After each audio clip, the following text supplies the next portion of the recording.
My name is Nathan Cole, and this happened 3 years ago when I was living in a quiet neighborhood outside Columbus. My backyard ended at a long wooden fence that separated my property from an empty lot. Years ago, a house had stood there, but it burned down long before I moved in. Now it was just weeds, dirt, and a few dead trees. For the first couple months, everything was normal. Then the sound started.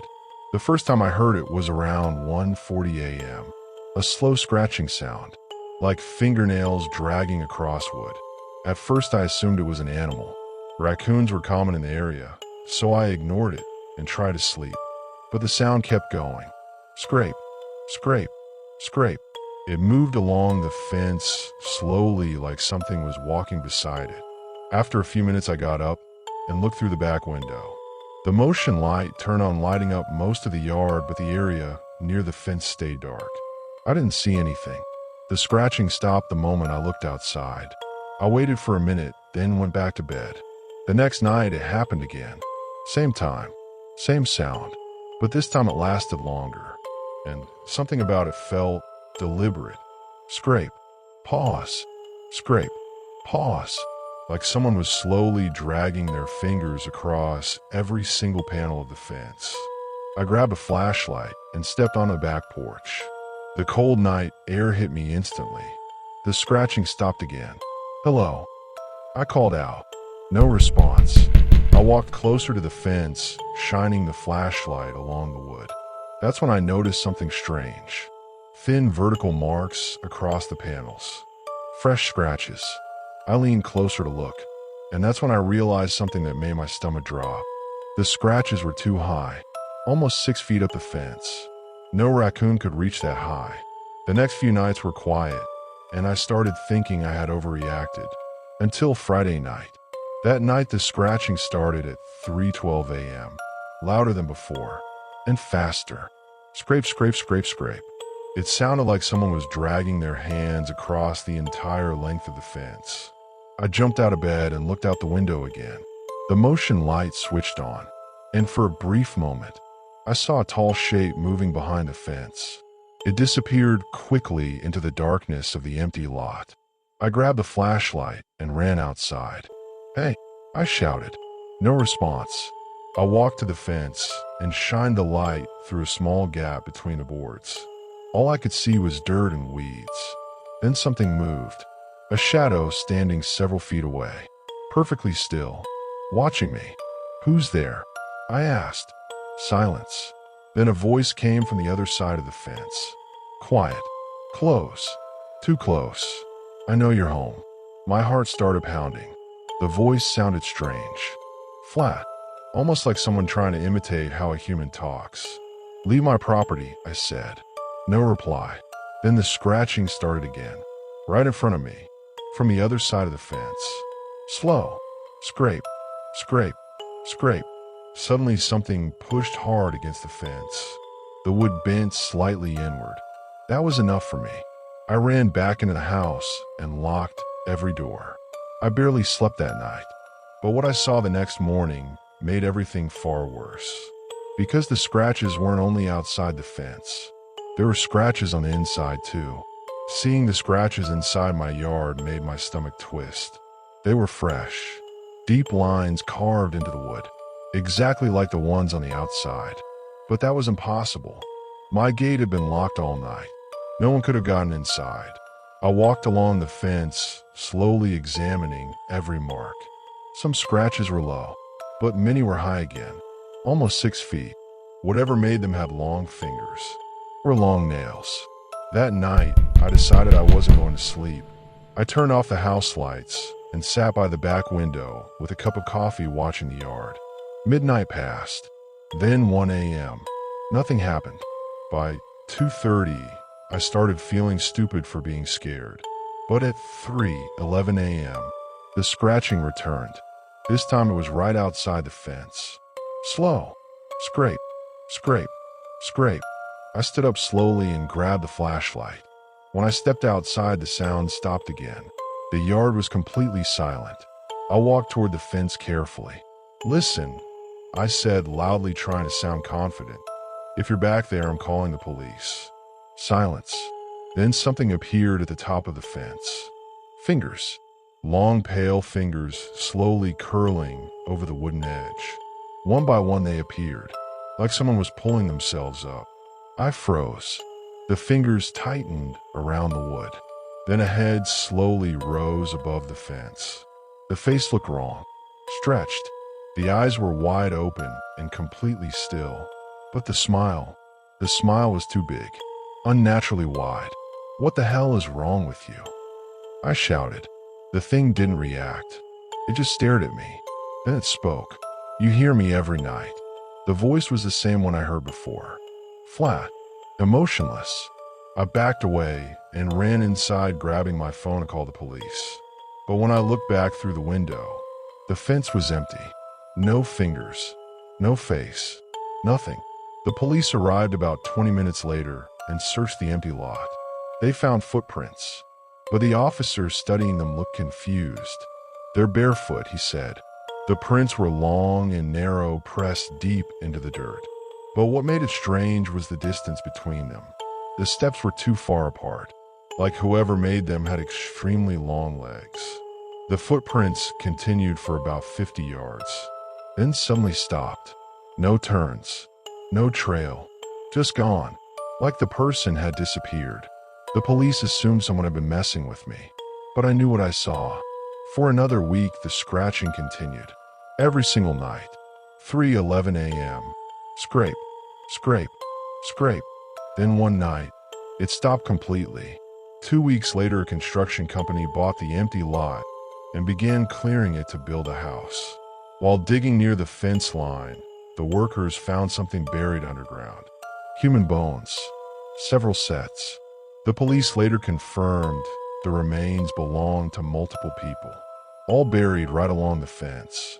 No suspect was ever found. I sold the house shortly after that.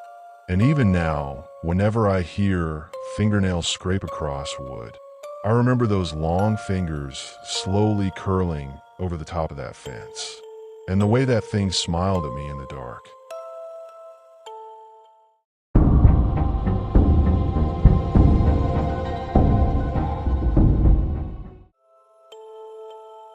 My name is Eric Lawson, and this happened when I was living in a quiet neighborhood outside Boise, Idaho. It was one of those suburban streets where every house had a backyard, every backyard had a fence, and everyone mostly kept to themselves. I had just moved into the place after a divorce. The house was small but peaceful. The backyard had a tall wooden fence that separated my property from the house behind mine. The fence looked old, like it had been there for decades. Some boards were warped, others slightly loose. The first strange thing happened on a Tuesday night. I was sitting in the kitchen around 10:30 p.m. when I heard something outside. Knock, knock, knock. At first I thought someone was at the door, but when I checked, no one was there. Then I heard it again. Knock, knock, knock. This time it was coming from the backyard. I stepped outside with my phone flashlight and scanned the yard. Nothing. Just the grass, the fence, and the dark shape of the trees behind the neighboring houses. I stood there for a minute listening. Silence. I figured maybe a branch had been hitting the fence in the wind. It happens. But the next night it happened again. Same time. Same 3 knocks. Knock, knock, knock. This time I walked straight to the fence. "Hello?" I called out. No answer. I pushed my light through the gaps between the boards. The yard on the other side looked empty. Just a patch of dirt, an old shed, and another fence farther back. I went inside, locked the door, and tried to forget about it. But the knocks kept coming. Every night. Always around the same time. 3 knocks. Slow. Deliberate. After about a week, curiosity got the better of me. The next night when the knocking started, I grabbed a screwdriver and went outside. One of the boards on the fence was already loose. I pried it open just enough to see through clearly. The yard behind my house belonged to an older man named Robert Hensley. I'd only met him once when I moved in. Quiet guy, lived alone, but when I looked through the gap in the fence, his yard was empty, and yet the knocking continued. Knock, knock, knock, except now it was louder, like it was happening right on the other side of the board I had opened. My chest tightened. "Robert," I said. No response. Then I noticed something that made my stomach drop. The knocking wasn't coming from the fence. It was coming from the shed in the back of his yard. A small wooden shed with no windows. The door was slightly open. I watched it for almost a minute. Nothing moved. Then suddenly, the knocking started again. 3 knocks. But this time, I realized something horrifying. The sound wasn't coming from someone knocking on a shed. It sounded like it was coming from inside it. I stood there frozen, staring through the fence gap. Then the shed door slowly creaked open a little more, and something inside moved. Not walked, not stepped. It crawled. A hand appeared first, pale, thin, and dragging across the dirt toward the door. I stepped back so fast I nearly tripped over the garden stones. I went inside immediately and locked every door.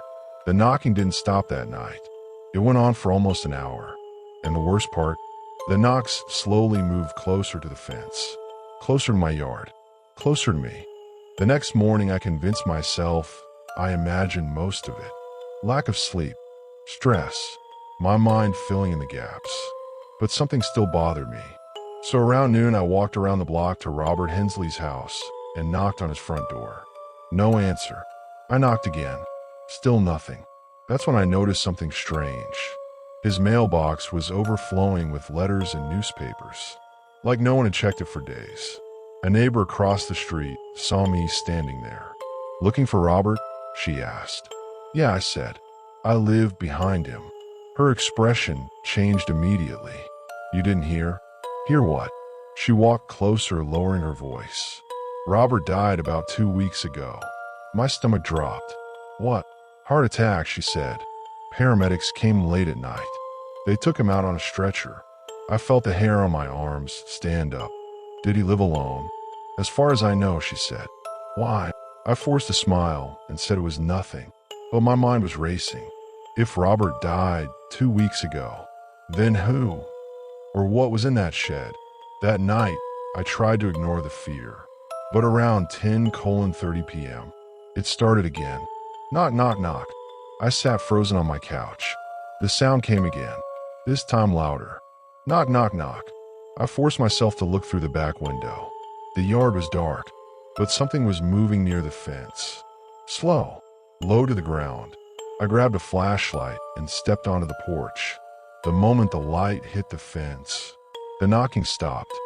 Silence filled the yard. I scanned the fence line. Nothing. Then I noticed something that made my heart start pounding. One of the boards I had loosened the night before was now bent outward, toward my yard, like something had been pushing against it from the other side. My throat went dry. Then I heard something directly behind the fence, a slow dragging sound, like someone pulling themselves across the dirt. I whispered, "Hello." No response, just breathing, heavy breathing, right behind the wood. I backed away slowly. Then a voice came through the crack in the fence. Low, weak, almost whispering, "Help me." Every instinct in my body screamed to run, but before I could move, a pale hand suddenly forced through the gap in the boards. The fingers were long and shaking, covered in dirt, nails cracked and black. I stumbled backward and ran inside. I called the police immediately. When they arrived, they checked Robert's yard and the shed. About 15 minutes later, one of the officers knocked on my door. His face looked disturbed. They had found someone inside the shed. A man, barely alive, dehydrated, starving. Turns out Robert had a son named Andrew Hensley, who had severe mental health problems. Robert kept him locked inside the shed because he was afraid he might hurt someone. When Robert died, no one knew Andrew was there. He had been trapped inside that shed for almost 2 weeks. Too weak to stand, too weak to scream. The only thing he could do was crawl to the door at night and knock. 3 knocks, over and over and over. And the part that still haunts me, the police told me when they found Andrew, he was lying right next to the fence, with his fingers pushed through the gap in the boards, trying to reach my yard, trying to reach me. I moved out of that house 2 months later, but sometimes late at night, when everything is quiet, I still hear those 3 slow knocks in my head. Knock, knock, knock. And I always wonder, What would have happened if I hadn't looked through that fence?